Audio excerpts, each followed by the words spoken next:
মাননীয় প্রধানমন্ত্রী পদত্যাগ করেছেন এবং এখন একটা ইন্টারিম গভর্নমেন্ট ফোন করে আমরা আমাদের কার্যক্রম পরিচালনা করব। আপনারা একটু ধৈর্য ধরেন, আমাদের কিছু সময় দেন, ইনশাআল্লাহ আমরা সবাই মিলে সমস্ত সমস্যার সমাধান করতে সক্ষম হব। ওয়াকার, তোমাকেই বলছি না বাবা, তুমি তো বিষ পান করে ফেলেছো। তুমি তোমার 14 গোষ্ঠীকে কোথায় আছে আমি জানি না। অবশ্য তুমি ভাবছো যে আমি তো এখন দাড়ি টাড়ি রেখে হুজুর হয়ে গেছি, তোমার হার্টে নাকি ব্লক ট্লক ফুটা মুটা কি কি আছে, হ্যাঁ, কয়দিন পরে তুমি হয়তো মরেই যাবা, এটা ভাবছো। আর তোমার মতো নষ্ট হয়ে গেলে তো আসলে আর কোনো মানে ভালো হওয়ার দিকে তো কিছু ভাবা যায় না। সুতরাং তোমাকে এগুলো শুনতে হবে না। কিন্তু আমি সামরিক বাহিনীর বিবেকবান অফিসারগুলোকে বলছি যে আপনারা কি প্রস্তুত আছেন ডেল এইস খান নামে এই জঙ্গি যেভাবে এখন 5 স্টার, হ্যাঁ, রক স্টারের মতো, হ্যাঁ, যুদ্ধের জন্য তার যে কল্পবিলাস, হ্যাঁ, দি আর্ট অফ ওয়ার বলে সব জায়গায়, মনে হয় ওই ব্যাটাই একমাত্র বাংলাদেশের শিক্ষিত, হ্যাঁ, সেই একমাত্র আর্ট অফ ওয়ার পড়েছে, আর কেউ পড়েনি। এইভাবে সে আসলে হয় কি, কুয়োতে তো ব্যাং হলো কি মানে কুমির। জুলাই ষড়যন্ত্র স্পেশাল এপিসোড 7 আজকে আলোচনা করব জুলাইতে যারা সবচেয়ে বড় বিশ্বাসঘাতকতা করেছে, ভবিষ্যতে তারাই বাংলাদেশে সবচেয়ে বেশি বিপদগ্রস্ত হতে যাচ্ছে। জুলাইতে কারা বিশ্বাসঘাতকতা করেছে? আমরা কিন্তু খোলামেলাভাবে দলগতভাবে সেনাবাহিনীর কথা জানি। সেনাবাহিনী বা সামরিক বাহিনীগুলো বলতে পারেন।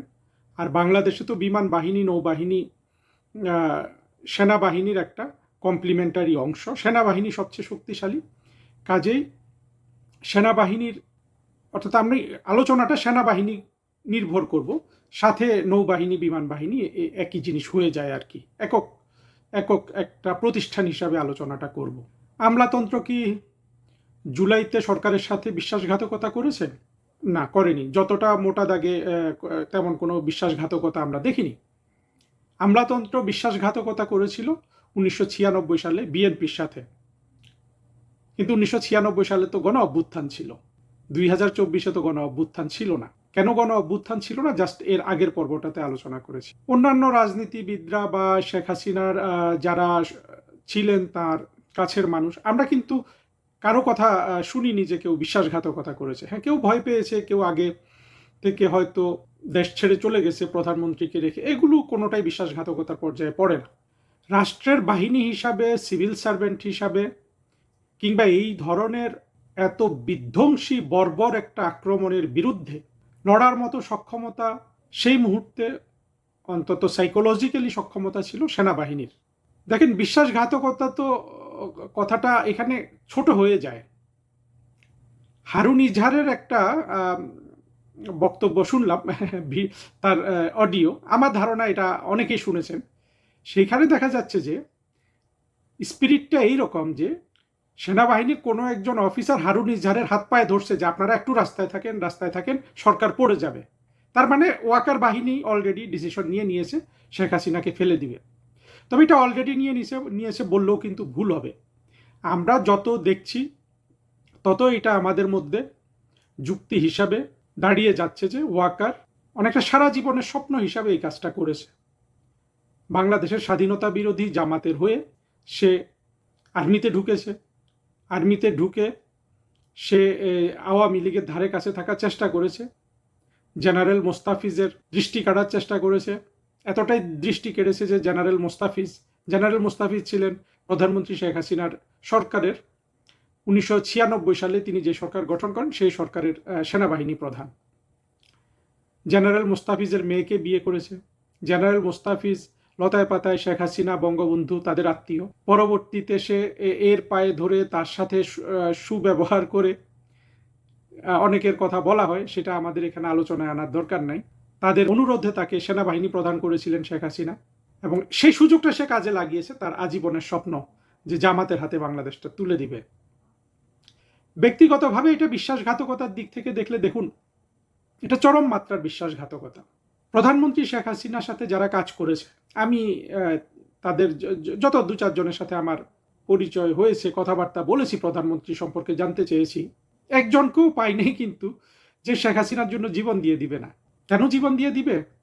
রাজনৈতিক আদর্শ না, কিংবা বড় কোনো স্বপ্ন না।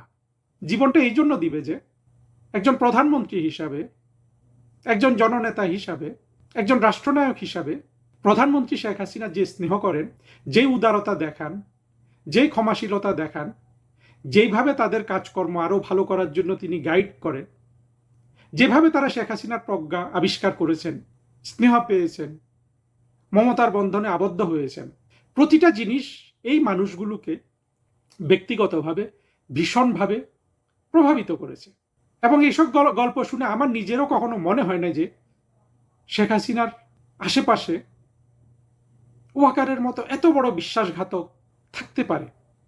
মানলাম এই ওয়াকার জামাতের, ওয়াকার শৈশব থেকে স্বপ্ন দেখেছে আওয়ামী লীগকে পরাজিত করবে, ৭১-এর মুক্তিযুদ্ধের পরাজয়ের প্রতিশোধ নিবে। তবু শেখ হাসিনা সম্পর্কে যারা জানেন তারা এটাই বিশ্বাস করবেন যে এইরকম ইবলিশও শেখ হাসিনার সান্নিধ্যে আসলে ভালো হয়ে যায়। এবং আমি এও বিশ্বাস করি অনেক জামাতের অফিসার কিন্তু ওয়াকার ছাড়া এমনও হতে পারত, অর্থাৎ আপনার ৫০টা জামাতের অফিসারের মধ্যে বা ৫০০ জামাতের অফিসারের মধ্যে একজন ওয়াকার হতে পারে, ৫০০-র মধ্যে বাকি ৪৯৯ জন কিন্তু শেখ হাসিনার জন্য জীবন দিবে। এই রকম সময়ে শেখ হাসিনা যেহেতু দেশের পক্ষে ছিলেন, সেই লোকও দেশের পক্ষে দাঁড়াবে। সকল যুক্তিতে কিন্তু এটাই বলে। তাহলে বুঝতে হবে যে ব্যক্তি ওয়াকার মানুষ হিসাবে কত বড় ইবলিশ হিসাবে সে গড়ে উঠেছে। দেখুন, কেউ যদি ভাবেন যে আমি বাংলাদেশের সেনাবাহিনীকে এখানে তুলোধুনা করতে বসেছি, তারা ভুল করবেন। আমি মনে করি প্রতিটা দেশের একটা সেনাবাহিনী থাকে, বাংলাদেশেরও আছে। কিন্তু আজকে কিছু প্রশ্ন তুলব, কিন্তু সেটা এই জন্য না যে আমি সেনাবাহিনীর ক্ষতি চেয়ে এগুলা করছি। হ্যাঁ, কেউ এগুলা বলতে সাহস করবে না, সেই সাহস তো আমার আছে। এটা তো বাংলাদেশের মানুষ, অন্তত যারা আমার কথাবার্তা শুনেন বা যারা আমার আচার আচরণ জানেন তারা বোঝেন যে আমার সেই সাহস আছে। কিন্তু আমি তো বাংলাদেশের সামরিক বাহিনীগুলোরও ভালো চাই। তারা বাংলাদেশের উপযুক্ত সামরিক বাহিনী হিসাবে গড়ে উঠুক। আজকে সেটা বলতে না পারলেও ভবিষ্যতে কখনো সেই কথা বলবো। কিন্তু আজকের বক্তব্য ওটাই যে সবচেয়ে বড় বিশ্বাসঘাতক কিংবা একমাত্র বিশ্বাসঘাতক কত ধরনের বিপদ তার জন্য ডেকে নিয়ে এসে সেই আলোচনাটা করা হলো আজকের উদ্দেশ্য। যা হোক, এই ওয়াকারের পেছনে অনেক অফিসার দাঁড়ালো। আর বাংলাদেশে যেটা হয় আসলে কোনো বাহিনী প্রধান যদি আর আমাদের তো ওই দুর্বলতা আছে, আওয়ামী লীগ বলুন, মুক্তিযুদ্ধের পক্ষে শক্তি, আমরা তো বাংলাদেশের কোনো প্রতিষ্ঠানকেই মুক্তিযুদ্ধের প্রয়োজনীয় অর্থাৎ মুক্তিযুদ্ধের চেতনা শানিত করে গড়তে পারিনি। সেখানে আসলে সামরিক বাহিনীর যে বিচ্যুতি সেটাও সেই দৃষ্টিতে দেখতে হবে। আর সামরিক বাহিনীগুলো তো দীর্ঘদিন জিয়াউর রহমান, এরশাদ এরা বড় করেছেন, খালেদা জিয়া। ফলে এখানে পাকিস্তানের পদ্ধতিতে সামরিক বাহিনী গড়ে উঠেছে, এটাও খুব একটা অপ্রত্যাশিত নয় আসলে। আবার প্রধানমন্ত্রী শেখ হাসিনার যে ১৫-১৬ বছরের শাসন, সেই সময়ও তো মুক্তিযুদ্ধের পক্ষের অনেক অফিসারও তো সেখানে ছিল। তাদেরকে বড় জোর দোষ দিতে পারি যে তারা কেউ সাহস করে এগিয়ে আসেনি। আবার সম্ভাবনা কতটুকু ছিল সেটাও বুঝতে হবে। আমরা তো জেনারেল জিয়াউল হাসানকে দেখছি যে এই রকম বীরের তো আমাদের সেনাবাহিনী জন্ম দিয়েছে। যা হোক, মূল কথায় ফিরে আসি। সেনাবাহিনী নিয়ে যেই আলোচনাগুলো আগে কখনো হয় নাই বা সাহস করে নাই, ভবিষ্যতে কিন্তু সেনাবাহিনী এই প্রতিটা প্রশ্নের সম্মুখীন হবে। বিশেষ করে ২৪-এ তার দেশবিরোধী তো নাই, দেশটা তো ধ্বংস হয়ে গেছে এবং ধ্বংসের দ্বার প্রান্তে। আপনারা দেখছেন না, তারেক রহমান খেই হারিয়ে ফেলে, হ্যাঁ, মানুষের স্বপ্নে যেটা নাই, কল্পনাও যেটা করতে পারতো না, সেই কাজ তারেক রহমান করে ফেলেছে। হ্যাঁ, জাতীয় সংসদের দক্ষিণ প্লাজায় আমেরিকান রাষ্ট্রদূতকে দিয়েছে তাদের জাতীয় দিবস পালনের জন্য। দেখেন, এইরকম একটা সময়ে শেখ হাসিনা কিন্তু জঙ্গি উত্থানের চূড়ান্ত সময় পর্যন্ত মাথা ঠান্ডা রেখেছেন। এই পর্যন্ত যা করেছেন মাথা ঠান্ডা রেখেছেন। আর তারেক রহমানের একটা শান্তির সময় কিন্তু তার মাথা কাজ করছে না। তারেক রহমান, খলিল যারাই এই কাজটা করেছে তাদের মাথা যদি ন্যূনতম কাজ করতো, আমেরিকানরা এইটা এমনও হতে পারে যে খলিলরাই বলেছে তোমরা এখানে করো। যদি উল্টাটা হয় যে তারা এসে যে আমরা তো সে স্বাদ দেখিয়েছে যে তোমাদের দক্ষিণ প্লাজায় আমরা জাতীয় দিবস করব, তারা বুঝাতো দেখো যে বাংলাদেশের মানুষ এখন তোমাদেরকে যে পর্যায়ে দেখে, আর তোমাদের সাথে আমাদের যেই ধরনের এখন কোঅপারেশন, আমি একদম ডিপ্লোম্যাটিক কথাবার্তায় বলছি, সেই অবস্থায় এটা করা ঠিক হবে না। আমরা চাই নীরবে আমাদের যে এঙ্গেজমেন্ট, আমাদের কোঅপারেশন, সেটা এক্সপান্ড করতে। সেটা পাবলিককে ঢাকঢোল পিটিয়ে দেখানো ঠিক হবে না। তাহলে কেন দেখালো? হয় এদের মাথা কাজ করছে না, না হলে অতিরিক্ত অহংকার এসে গেছে যে মার্কিনীদের দেখাতে হবে যে মার্কিনীরা আমাদের ছাতা। এখন দুটোই কিন্তু প্রচণ্ড বুমেরাং হবে, মার্কিনীদের জন্যও বুমেরাং হবে, তারেক রহমানের জন্যও বুমেরাং হবে। সেই আলোচনা না। আলোচনা হলো যে ওয়াকার বাহিনীর বিশ্বাসঘাতকতায় কিভাবে বাংলাদেশের সামরিক বাহিনীগুলোকে দীর্ঘমেয়াদে বিপদে ফেলল। প্রথম বিপদ হলো যে, আচ্ছা বিপদের কথা বলার আগে সামরিক বাহিনীগুলোর বা সেনাবাহিনীর অতীতের ভূমিকাটা আমরা দেখি। সামরিক বাহিনী 1975 সালে বঙ্গবন্ধুকে খুন করেছে। সেটাকে তারা এইভাবে পাশ কাটিয়েছে যে কিছু বিপদগামী সেনা কর্মকর্তা, পুরো সেনাবাহিনী কখনো বঙ্গবন্ধুর খুনের দায় গ্রহণ করে নাই। এখানে অনেক কিছু হয়তো তদন্তে এসে না এসে সেগুলোতে আমি যাচ্ছি না, কিন্তু মোটা দাগে এটা। পরবর্তীতে অনেক কু হয়েছে। জিয়াউর রহমান ক্ষমতায় এসছে। জিয়াউর রহমান ক্ষমতায় এসে তো দেশকে স্থিতিশীল রেখেছিল, এই ক্রেডিট তো আমি জিয়াউর রহমানকে দিব। পরে এরশাদের মুভমেন্টটা, এরশাদের যে কু, অনেকে অনেক দৃষ্টিতে দেখতে পারেন। আমি মনে করি যে বাংলাদেশকে যে জিয়াউর রহমান পাকিস্তানের দিকে পরিচালিত করেছিলেন, এরশাদ সাহেবের কুটা কিন্তু সেই অবস্থাটাকে পুরো না ঘুরিয়ে দিলেও সেটাকে স্তব্ধ করে দিয়েছিল। অর্থাৎ মুক্তিযুদ্ধের কথা ভাবার আবার অবকাশ এসছিল বাংলাদেশে। এরশাদের পরে জেনারেল নুরুদ্দিন সম্পূর্ণ আপনার জনপ্রিয়তার, আমি বলবো যে প্রো পিপল একটা স্টান্স নিয়েছিলেন। জেনারেল এরশাদ থেকে তিনি তার সমর্থন প্রত্যাহার করে। কিভাবে? কারণ হলো এরশাদ সাহেবের বিরুদ্ধে যে গণ অভ্যুত্থান হয়েছিল সেখানে বাংলাদেশের সব দল ছিল এবং কোনো ষড়যন্ত্র ছিল না।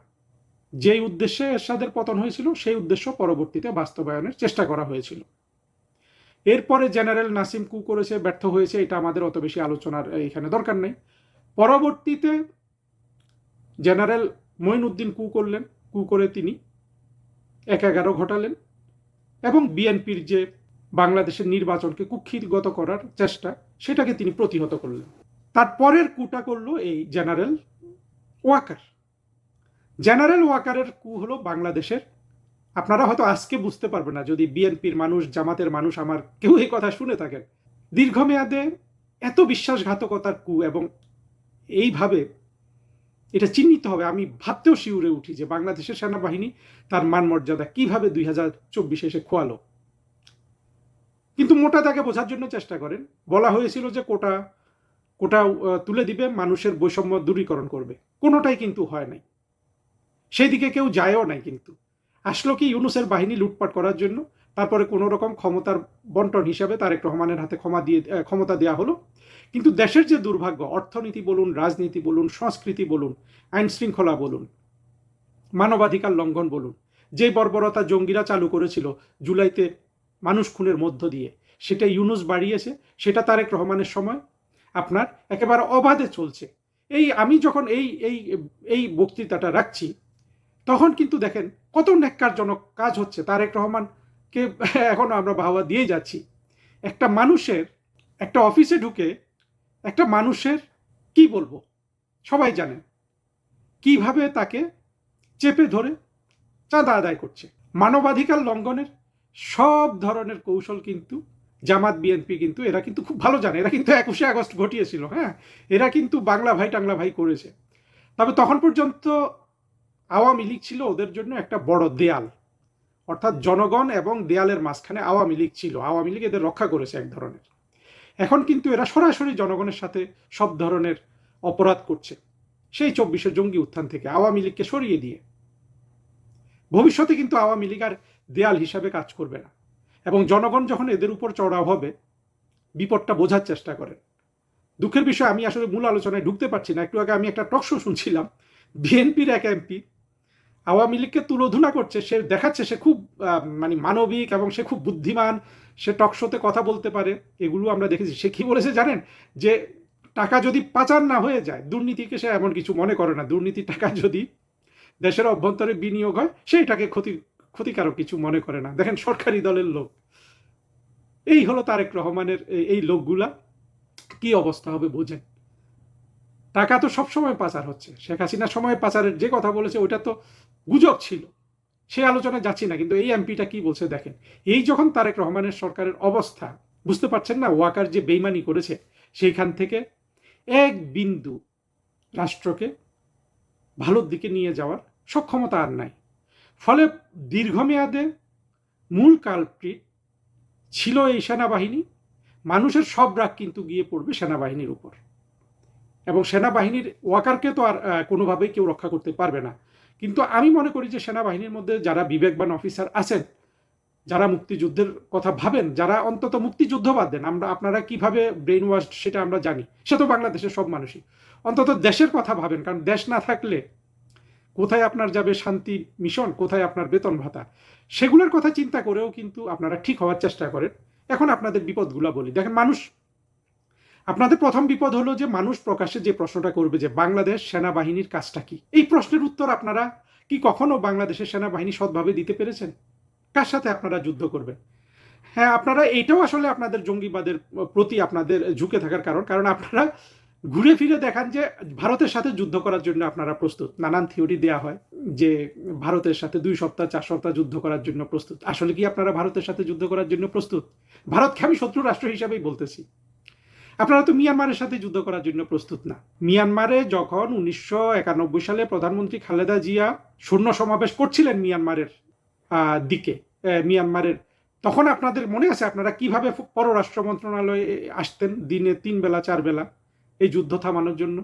পরবর্তীতে শেখ হাসিনা অনেক উস্কানি সত্ত্বেও কোনোভাবেই আপনাদেরকে মিয়ানমারের সাথে যুদ্ধে জড়াইতে দেয় নাই, বরঞ্চ সেটা না করে উনি 10-12 লাখ রোহিঙ্গা গিলেছেন। চিন্তা করেন ওয়াকার, তুমি কি চিন্তা করছো বাবা? কত বড় নিমক হারাম তুমি! তোমাদেরকে যুদ্ধ থেকে রক্ষা করার জন্য শেখ হাসিনা 1-1.5 মিলিয়ন রোহিঙ্গা গিলেছে। তারপরেও বাবা ওয়াকার, তুমি এত বড় বিশ্বাসঘাতকতা করতে পারলা? হ্যাঁ, সেনাবাহিনী আপনাদেরকে বলছি, আপনারা পারলেন শেখ হাসিনার সাথে এত বড় বিশ্বাসঘাতকতা করতে? আপনারা যে মিয়ানমারের সাথেও যুদ্ধের জন্য প্রস্তুত না, এটা আপনাদের অতীত ঘেটে দেখেন। আপনারা, খালেদা জিয়া চেয়েছিলেন 91 সালে, উনি 91, 92, 93 এর দিকে উনি মিয়ানমারের দিকে সেনাবাহিনী পাঠিয়েছিলেন, অন্তত সীমানার দিকে নিয়ে গিয়েছিলেন অনেক কিছু। উনি থাইল্যান্ডের তখনকার রাজপুত্রকে উনি বাংলাদেশে নিয়ে এসেছিলেন অনেক সম্মান দিয়ে, অনেক ধরনের চেষ্টা করেছিলেন শেখ হাসিনা। আমি বলবো যে উনি দেশপ্রেম থেকে এটা করেছিলেন। বেগম খালেদা জিয়া, শেখ হাসিনা না, সরি, প্রধানমন্ত্রী বেগম খালেদা জিয়া, বিএনপি। কেন যুদ্ধ হয়নি? আর্মি ভয় পেয়েছিল, বাংলাদেশের আর্মি। এটা তো বাংলাদেশের মানুষ আসলে জানে না। জানুক না জানুক, সেনাবাহিনী তো জানে যে তারা কারোর সাথে যুদ্ধ করার জন্য প্রস্তুত নয়। পাকিস্তান তো প্রস্তুত। পাকিস্তানের সেনাবাহিনীকে যে শয়নে স্বপনে তোমরা অনুসরণ করো, পাকিস্তানের সেনাবাহিনী তো ইয়ের সাথে যুদ্ধ করার জন্য প্রস্তুত, ভারতের সাথে। বাংলাদেশের সেনাবাহিনী প্রস্তুত? আপনারা প্রস্তুত? হ্যাঁ, আপনারা বলবেন যে আমাদেরকে টাকা দাও, অস্ত্র দাও, প্রস্তুত হয়ে যাব। আমি নিশ্চিতভাবে বলতে পারি টাকা অস্ত্র সব দিলেও প্রস্তুত হতে পারবেন না। সেটার জন্য সেই 47 সাল থেকে পাকিস্তান কিন্তু নিজেদেরকে তৈরি করেছে। কিসের বিনিময়ে তৈরি করেছে? হ্যাঁ, কোটি কোটি ভিক্ষুক মধ্যপ্রাচ্যে ভিক্ষা করে। আমরা কি সেরকম চাই বাংলাদেশ যে ভারতের সাথে যুদ্ধ করব, মিয়ানমারের সাথে যুদ্ধ করব, আর আমাদের কোটি কোটি ভিক্ষুক হোক? আমরা তো সেটা চাই না। আপনাদেরও কি সেই চাওয়ার আর অবকাশ আছে? বাংলাদেশকে কি পাকিস্তানের জমিদাররা পাকিস্তানকে যেভাবে কবজা রাখতে পারে, বাংলাদেশকে কি কেউ কখনো সেভাবে কবজা রাখতে পারবে বাঙালিকে? পারবে না। তাহলে পাকিস্তানের মতো আপনারা যদি স্বপ্ন দেখেন, সেটা তো দুঃস্বপ্ন, দিবা স্বপ্ন। আপনারা তো সমাজের অংশ হিসাবে সেটা দেখবেন না। এখন যখন প্রশ্নটা আসবে যে সত্যিকারে কার সাথে যুদ্ধ করার জন্য বাংলাদেশের সেনাবাহিনী প্রস্তুত, যদি একটা জঙ্গি উত্থান থামাতে না পারে, যদি শুধু জাতিসংঘে কিছু সৈনিক পাঠায়, সেখান থেকে ডলার রোজগার করে, সেটার লোভে তারা জঙ্গি উত্থান না থামায়, এই প্রশ্নগুলো এখন প্রকাশ্যে চলে আসবে। প্রতিটা প্রশ্ন সেনাবাহিনীকে বিপদগ্রস্ত করবে, সামরিক বাহিনীগুলোকে বিপদগ্রস্ত করবে। কারণ হলো বাংলাদেশের সামরিক বাহিনীগুলোর কাছে এর সদ উত্তর নাই। ওই যে জঙ্গি মোস্তাফিজ, কর্নেল মোস্তাফিজ মার্কিন যুক্তরাষ্ট্র থেকে যেই উস্কানি দেয়, কিংবা এই যে এই হাসিন হক, গোলাম আজমের ছেলে, ওরা যেই উস্কানি দেয়, সেনাবাহিনীতে যারা চাকরি করেন, আমি তাদেরকে বলবো আপনারা একটু ঠান্ডা মাথায় চিন্তা করবেন। ওই উস্কানিতে আপনারা কতটা আপনারা সেই উস্কানি গ্রহণ করে সেইভাবে গাজওয়াতুল হিন্দ করতে পারবেন? কয়জন করতে পারবেন? হ্যাঁ, আমি জানি একটা অংশ আছে যে গাজওয়াতুল হিন্দে লাভ দিয়ে পড়ে মরে তাড়াতাড়ি ভেস্তে চলে যায়। কিন্তু এই যে যত সেনাবাহিনীর সদস্য আছে, সবাই কি এটাকে একমত হবে? ঠিক আছে, আপনারা গাজওয়াতুল হিন্দ করতে চলে গেলেন, সেনাবাহিনী ওই রকম ধরে নিলাম, যেহেতু ওয়াকারের প্রতি তাদের এত আনুগত্য। সেটা করার যে মূল্য বাংলাদেশের মানুষকে দিতে হবে, অর্থনৈতিক মূল্য, আর কিছু না হোক, দেশের অংশ হারানোর সম্ভাবনা তো আছেই, সেদিকেও গেলাম না। শুধু যেই পরিমাণ জনসম্পদ এবং সম্পদ এবং অর্থনৈতিক ক্ষতি হবে এই ধরনের কোনো কনফ্রন্টেশনে, সেটা গ্রহণ করার জন্য কি বাংলাদেশ প্রস্তুত আছে? বাংলাদেশের মানুষ প্রস্তুত আছে? হ্যাঁ, 2 কোটি মানুষ প্রস্তুত আছে, জামাত প্রস্তুত আছে, আপামর জনসাধারণ কি প্রস্তুত আছে? বিএনপি প্রস্তুত আছে? আওয়ামী লীগ প্রস্তুত আছে? জাতীয় পার্টি প্রস্তুত আছে, আম বাম কতগুলো আছে, ওগুলার যদিও সমাজে কোনো মূল্য নেই, সেগুলো প্রস্তুত আছে। একটু আপনারা নিজেদেরকে চিন্তা করবেন, নিজেরাই প্রশ্নগুলো নিজেদেরকে করবেন।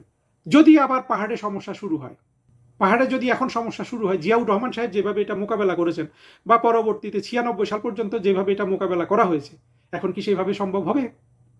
নাকি সেখানে আরো বিভিন্ন শক্তি জড়িয়ে যাবে? তখন এই সেনাবাহিনীর কি অবস্থা হবে? বাংলাদেশের ভৌগোলিক অখণ্ডতার কি অবস্থা হবে?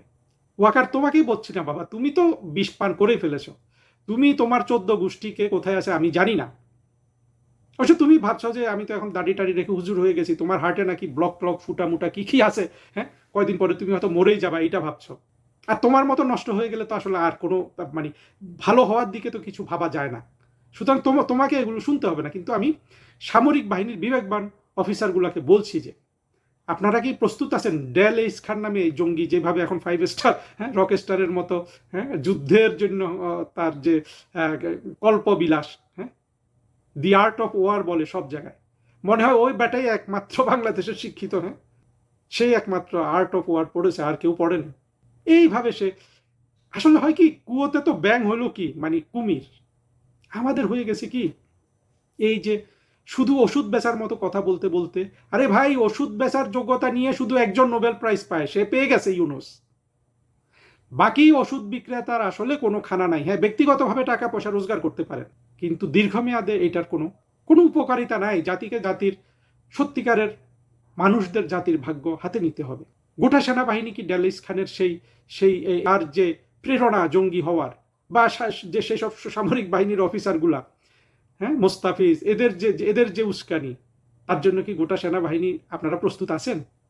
প্রস্তুত যদি না থাকেন, তাহলে চিন্তা করেন আপনাদেরকে কোন খাদে নিয়ে এসেছে ওয়াকার। আপনারা কারো সাথে যুদ্ধ করার জন্য প্রস্তুত নয়, এবং বাংলাদেশের উদ্দেশ্য তো তাই নয়। আমাদের জাতির পিতা malice to none, friendship to all, এটা কেন দিয়েছেন? যে আমাদের সেনাবাহিনী থাকবে, তারা স্ট্রং হবে, তারা রাষ্ট্রের মর্যাদা হিসাবে থাকবে, প্রয়োজনে তাদেরকে যুদ্ধে ইউজ করা যেতে পারে, সেটা করতে হতে পারে, সেটা হলো থিওরি। তা আমরা কেন যুদ্ধ করবো? আমরা তো কোনো রাষ্ট্রের প্রতি শত্রু না, আমরা সবাই প্রতি বন্ধু। সবার প্রতি বন্ধু মানে আমরা কারোর প্রতি বন্ধু না, আমরা হলাম প্র্যাকটিক্যাল, আমরা কূটনীতি করব, আমরা মেধা প্রজ্ঞা নিয়ে এই পৃথিবীতে টিকে থাকবো। এটাই কিন্তু আমাদের মুক্তিযুদ্ধের স্বপ্ন ছিল। সেটা সামরিক বাহিনীর জন্য, বেসামরিক বাহিনীগুলোর জন্য, সেটা সবার জন্য, সেটা বাংলাদেশের মানুষের জন্য।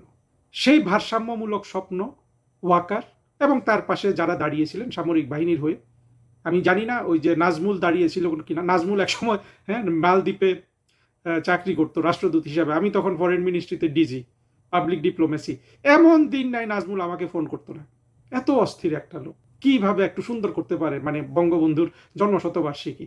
সেই নাজমুলও নাকি এই এই ওয়াকারের সাথে এখন যোগ দিয়েছে। অবশ্য আমি নাজমুলের কথা বলতে পারবো না, নাজমুলও যে ওয়াকারের মতো বেইমান, এটা এটা চিন্তা করতে আমার একটু কষ্ট হয়। কারণ নাজমুল লোকটা আমাকে ফোন করতো, আমি তো বিরক্ত হতাম না, আমি তো তাকে পরামর্শ দিতাম কি করতে হবে না হবে। এখন তার ডান্ডা যদি দাঁড়িয়ে যায়, আমার তো আসলে কিছু করার নাই। হ্যাঁ, মানুষ তো আসলে বোঝে বেশি, আসলে তো সে অবুঝ। আমি মনে হয় বুঝাইতে পারছি যে বাংলাদেশের সামরিক বাহিনীগুলো, অন্তত বেসামরিক লোকজন না বুঝলেও যারা সামরিক বাহিনীর কর্মচারী, তারা অন্তত বুঝবেন যে ওয়াকার বাহিনী, 24-এর জঙ্গিরা আপনাদের কোন বিপদের সামনে হাজির করেছে। মার্কিন যুক্তরাষ্ট্রের হয়ে যুদ্ধ করবেন, চীন ভারতের ধাক্কা খাবেন, মিয়ানমারের সাথে যুদ্ধ করবেন, কাদের কাদের ধাক্কা খাবেন জানেন? কত দিক থেকে, আমি তো সব দিক থেকে দেখছি ধাক্কা খাওয়ার। ধাক্কা মানে কি? এই ধাক্কা তো মহাপ্রলয়ের ধাক্কা হবে। হাউ মাউ করে তোমরা রাস্তায় কানবা, হাউ মাউ করে। ড্যালেইস খান ও সবার আগে পালাবে। কিন্তু আমরা তো এটা চাই না। আমরা চাই আমাদের সেনাবাহিনীগুলো মর্যাদার সাথে, দেশপ্রেমিক বাহিনী হিসাবে তারা যেই কাজ করছিল, তারা যে কোনো প্রাকৃতিক দুর্যোগে তারা বাংলাদেশের মানুষের পাশে এসে দাঁড়ায়, সেটা আমাদের সবার ভালো লাগে, আমরা গর্বের সাথে সেগুলো স্মরণ করি। আমরা একটা আধুনিক সেনাবাহিনী গড়ে তোলার বিপক্ষে তো আমি অন্তত না, কিন্তু সেটা তো এইভাবে না। আমি যেসব প্রশ্ন তুলেছি, সেই প্রশ্নগুলো তো সুরাহা করার সঠিক বাস্তব ভিত্তিক পথ আছে। কিন্তু এখন তো সেনাবাহিনী, আপনারাই জানেন, আপনারা এগুলো গোজামিল দিয়ে রেখেছেন, আর আপনারা জঙ্গিদের সাথে যাওয়া এই গোজামিলের সমাধান ভেবেছেন। সেইভাবে তো সমাধান হয় না। গোজামিলের কোনো জিনিস কি সমাধান হয়? হয় না। আমার মনে হয় অনেক কথা বললাম, আরো অনেক কথা বলা যেতে পারে। অন্তত সামরিক বাহিনীর যেসব লোকজন এই বক্তৃতাটা দেখলেন, তারা একটু ঠান্ডা মাথায় চিন্তা করবেন। অনেক নেগেটিভ কথা বললাম, পজিটিভ কথা হলো যে আমি মনে করি বাংলাদেশের মানুষ দ্রুত তাদের ভুল বুঝতে পারবে। সবে মাত্র তারেক রহমানের সরকার তাদের কারো কারো অন্ডকোষ চেপে দিল, আরও যে কত কি চাপবে। কারণ হলো অন্যায্যভাবে, অন্যায়ভাবে আপনার ষড়যন্ত্রের পথে মুক্তিযুদ্ধের প্রকৃত চেতনা ধারণ না করে মুক্তিযুদ্ধপন্থী বলে রাষ্ট্র চালানো অতি দুরূহ, অতি কঠিন। আমরা এটা খালেদা জিয়ার সময় দেখেছি। 91 থেকে 96, 2001 থেকে 6 উনি অর্থনৈতিক উন্নতি করতে পারেন নাই বাংলাদেশের। জঙ্গিবাদ উনি ঠেকাতে পারেন নাই। শেখ হাসিনা দুটোই পেরেছিল। এটা তো খালেদা জিয়ার দোষ না, তারেক রহমানেরও দোষ না। দোষ হলো তারা যে আন্তরিকভাবে বাংলাদেশের মুক্তিযুদ্ধের চেতনায় আসতে চান না, সেটা তাদের দোষ। এই না আসাটাও কি তাদের দোষ? কত ধরনের প্রভাব, কত সমর্থক তাদের। এই জামাত কত সমর্থক তৈরি, মানে কতভাবে মানুষকে প্রভাবিত করে, কাউকে বিএনপি করে রেখেছে, কাউকে জামাত করে রেখেছে, আবার আওয়ামী লীগের মধ্যেও কত লোক ঢুকিয়ে দিয়েছে। সবাই সচেতন হন। আমার বিশ্বাস যে আমরা যদি একটু সচেতন হই, না হলেও এটা হবে, বাংলাদেশ কিন্তু আবার মাথা তুলে দাঁড়াবে এবং এইবার কিন্তু স্বাধীনতা বিরোধীরা নিপাত যাবে এবং আমরা যেই স্বপ্ন দেখেছিলাম 1971 সালে, একটা সুখী, সমৃদ্ধ, আধুনিক, অসাম্প্রদায়িক, গণতান্ত্রিক, মানবিক মর্যাদা সম্পন্ন রাষ্ট্র গঠন, যে রাষ্ট্রে সব মানুষ একে অন্যের বন্ধু হবে, ভাই হবে, বোন হবে, পিতামাতা হবে, সবাই সুন্দরভাবে বৈচিত্র্য নিয়ে বৈচিত্র্যের সৌন্দর্যে বসবাস করবে। সেই স্বপ্ন তো আসলে মাঠে মারা যেতে পারে না। এই স্বপ্নটা কিন্তু মানুষের স্বপ্ন ভাই। মানুষ 5 লাখ বছর ধরে এই চেষ্টাতেই এগিয়েছে, অনেক খারাপ কাজ করেছে, কিন্তু মানুষের চূড়ান্ত চাওয়া হলো ভালো হওয়া। আমি মনে করি বাংলাদেশের মানুষ, এমনকি জঙ্গিরাও হয়তো একদিন আমরা যদি ওদেরকে ভালোভাবে শিক্ষা দিতে পারি, তারাও ভালো হতে চাইবে। তারা ঘৃণা নয়, বন্ধুত্বের পথ, প্রীতির পথ বেছে নিবে। কিন্তু সে কাজটা কঠিন। এই কঠিন কাজটাই আমাদেরকে করতে হবে এবং আল্লাহর কাছে দোয়া করি আমার বক্তৃতা যেন এই পথে কাউকে না কাউকে হেদায়েত দান করে।